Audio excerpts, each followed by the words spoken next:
Elles sont de plus en plus nombreuses dans la capitale guinéenne, ces constructions qui ne respectent pas les règles définies dans le code de construction et de l'habitation, ce qui n'est pas sans conséquence. Chaque année, on assiste à des effondrements de bâtiments dans plusieurs quartiers de la capitale. Comment remédier à cette situation à Conakry? Notre reporter a échangé sur la question avec un spécialiste, Mariama Boibari et Abdoulaye Keita.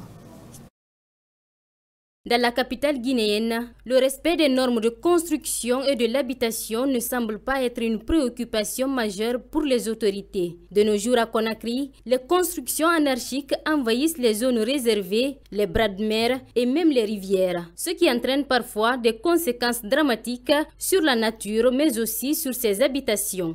Quand les normes ne sont pas respectées, les conséquences sont dramatiques.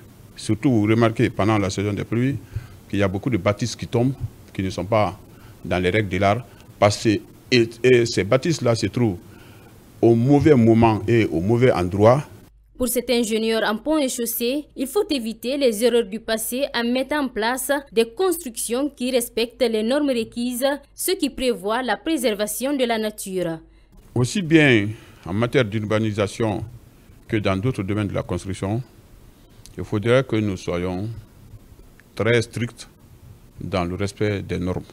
Il faudrait que nous travaillions avec vraiment des plans cadres.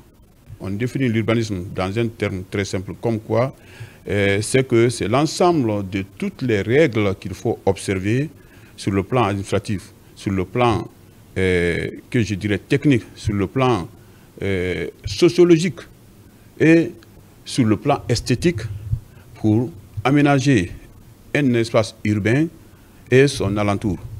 À l'approche de la saison pluvieuse, l'inquiétude est grandissante. Certains quartiers populaires risquent encore d'être confrontés aux inondations. La question que nombreux observateurs se posent est de savoir pourquoi les autorités restent silencieuses face à cette situation.